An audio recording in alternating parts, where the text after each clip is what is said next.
Welcome to Deep Dive. Today, we're diving into a subject that sparks a lot of conversation and, well, sometimes a fair bit of misunderstanding. The H-1B visa. You've likely encountered discussions about foreign workers, their impact on the U.S. job market. It's often painted with pretty broad strokes. Right, there's definitely a prevailing narrative out there. Exactly. But as we've explored, the reality is often far more nuanced and, frankly, quite fascinating. It really is. So our mission in this deep dive is to pull back the curtain on the H-1B visa program, sort of separate fact from fiction, and explore its true economic and social footprint.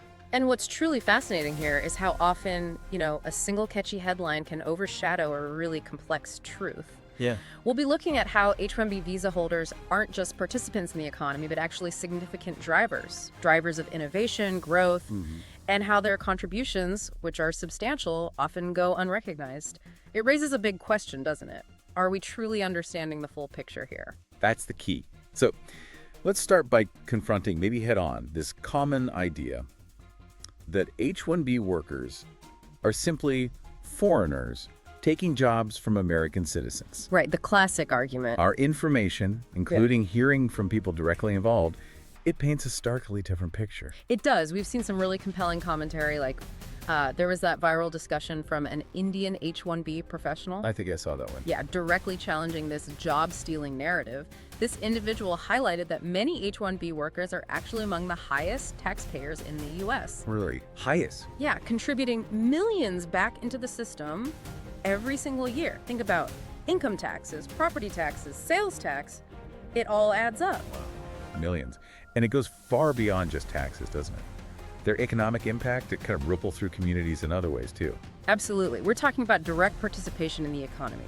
Buying homes, for example. Right. Or renting apartments, investing in properties. That strengthens the whole real estate market. Exactly. And then there's consumer spending.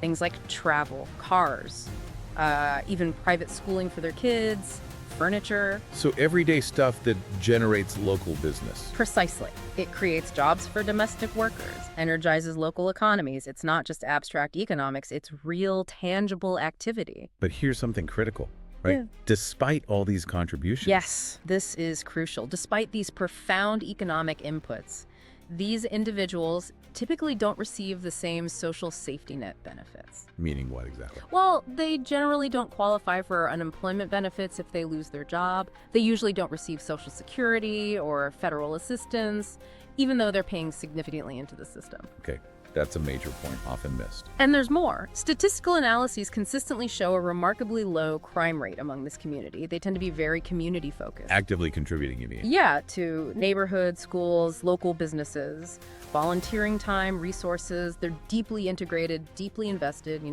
yet often viewed through this, well, sometimes skeptical lens. That's a powerful counter-narrative. Now, to really unpack all this, maybe we should step back for a second. Just make sure everyone's on the same page about the basics. What exactly is an H-1B visa? Good idea. So, at its core, the H-1B is a non-immigrant classification.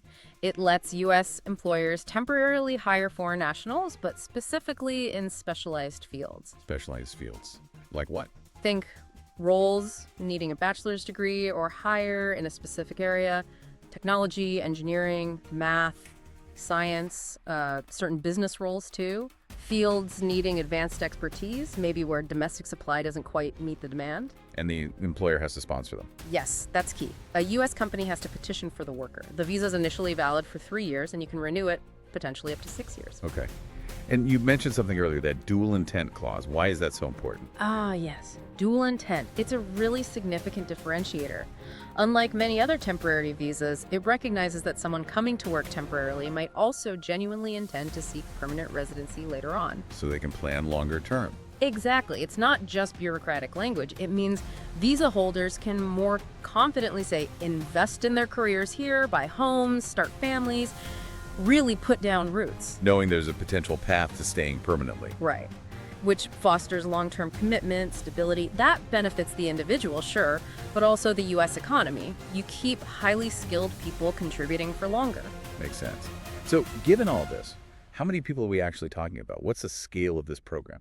Well, the latest figures as of 2025 from U.S. Citizenship and Immigration Services suggest around 442,000 individuals hold active H-1B status. 442,000. That's quite a number. It is, and keep in mind there's an annual cap on new visas, 85,000. That includes 20,000 set aside for those with U.S. master's degrees or higher. And demand is high. Extremely high. Wow. Hundreds of thousands apply each year for those limited spots. It's a lottery system, highly competitive. So it gives you a sense this isn't some minor program. It's a really substantial part of the workforce, especially in those high-growth tech and science sectors. Right. Okay, so that brings us to the bigger picture.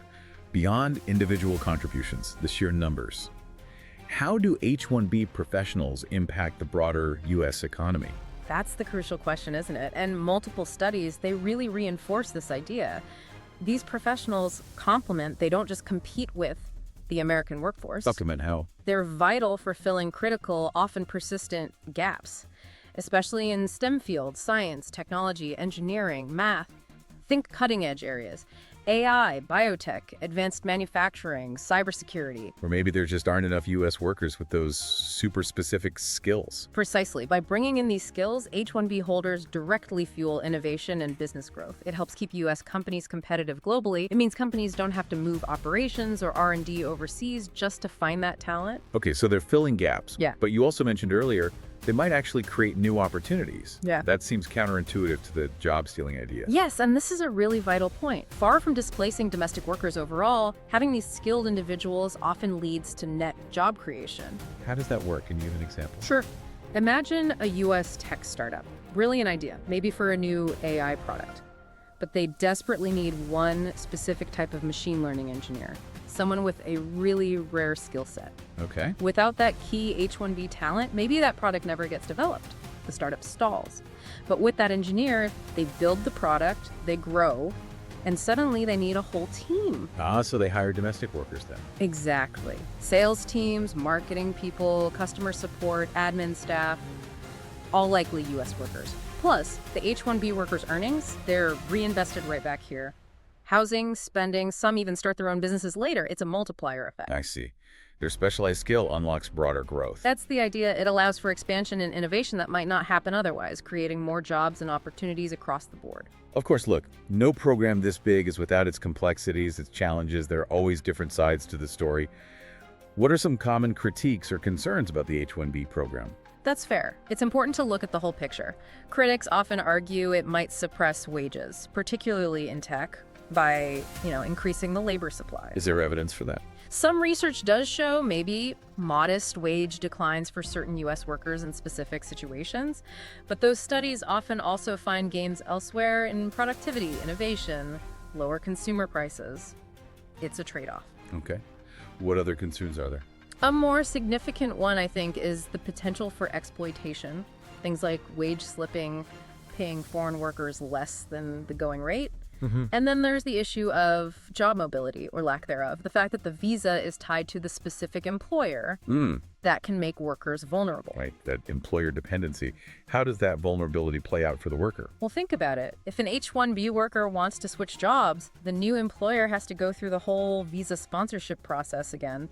It's costly, time-consuming, uncertain. Especially with the lottery and caps. Exactly. So it effectively ties many workers to their current employer.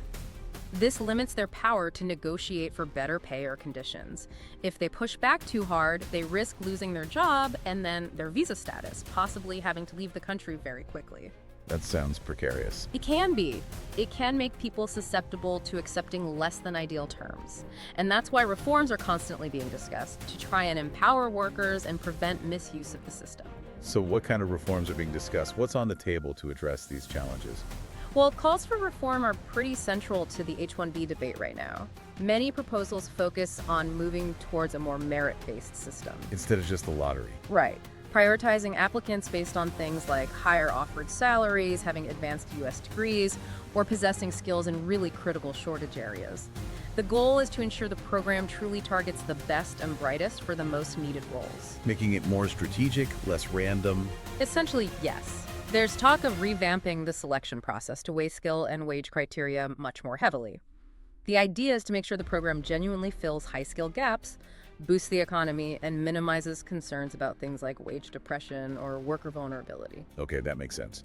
Now, we focused a lot on the U.S. impact, but let's broaden out for a moment. Does the H-1B program have global significance? Does it matter beyond U.S. borders? Oh, absolutely. Its significance definitely extends internationally. It acts as a really crucial bridge for collaboration and economic partnerships. How so? Well, for instance, earlier this year, Reuters reported on India highlighting the mutual gains from the program, emphasizing how it bolsters India-US economic and tech collaboration across IT, R&D, lots of sectors. And the numbers reflect that connection. Hugely. Indians received the vast majority of H-1B visas in fiscal year 2023, something like over 78% of all visas issued. Wow, over 3/4. Yeah. So it demonstrates this massive bilateral relationship, a shared interest in the program's success. It fosters deeper ties, knowledge exchange, joint innovation. It benefits both nations. So it's not just a one-way street. It's about building international relationships, advancing global innovation. Precisely. It creates a kind of mutually beneficial system, fostering progress on a global scale. Okay, so let's try to summarize what we've discussed today. We've really dug into how H-1B visa holders are significant economic contributors. It goes way beyond that simple job stealer myth. Right. They fill critical skill gaps, they drive innovation, they invest heavily back into the U.S. economy, all while navigating some pretty unique circumstances under their visa. And we also looked at the valid criticisms, the calls for reform, acknowledging the complexities, potential wage impacts, the wage slipping concern, worker vulnerability. And finally, how the program fosters these vital global connections, especially with countries like India, contributing to a more interconnected world economy. Understanding all these facets gives a much more informed perspective, doesn't it? It really does. A much more nuanced view on what's clearly a crucial part of our economy and workforce. Yeah.